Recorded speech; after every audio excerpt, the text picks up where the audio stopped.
Valérie, certains électeurs ont été surpris de voir la semaine dernière un journal francophone parler de rabbinim qui ont soutenu le candidat Meir Habib. Quelle est votre réaction à ce sujet? J'ai beaucoup trop de respect pour le monde orthodoxe et pour les Gdolim pour laisser un candidat instrumentaliser la parole des rabbinim pour une élection. Il faut être absolument raisonnable. Je dois vous dire que j'ai demandé effectivement de savoir ce qui s'était réellement passé. Je sais que Rav Munk a interrogé Rav Steinman sur ce qui avait été réellement dit lors de l'entretien. Rav Munk a demandé à Rav Steinman s'il pensait qu'il était nécessaire d'arrêter l'étude pour aller voter. La réponse de Rav Steinman a été oui, comme d'ailleurs il l'avait fait l'année dernière pour la précédente élection. Rav Munk a ensuite interrogé Rav Steinman à savoir s'il avait donné son soutien ou encouragé les Français d'Israël à aller voter pour un candidat en particulier. Rav Steinman a été très précis. Il a dit en aucun cas. La troisième question de Rav Munk a été le fait que l'une des deux candidates est une femme, Valérie Offenberg. Change-t-il la donne? La réponse de Rav Steinman a été en aucun cas Béaslara. Voilà exactement ce qui s'est passé.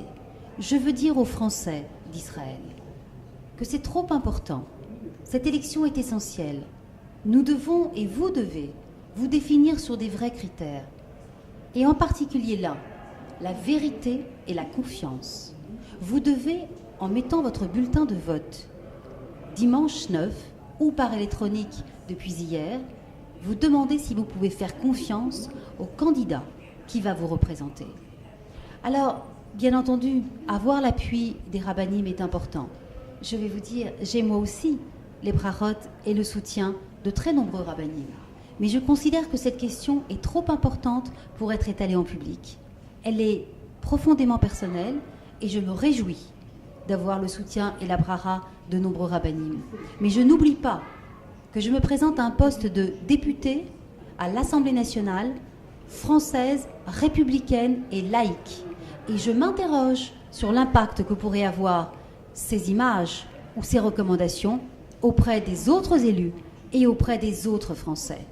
Je vous demande de vous déterminer sur la vérité et sur des véritables enjeux. Ces enjeux, c'est celui ou celle qui sera le plus à même de vous défendre. Je veux dire que je souhaite être la députée qui représentera l'intégralité de la diversité des Français d'Israël. Je représenterai les Français religieux. Je n'ai d'ailleurs pas attendu d'être élue pour le faire, car c'est moi qui ai obtenu des financements pour des écoles juives de Jérusalem, orthodoxes, pour qu'ils puissent mettre en place des programmes flammes.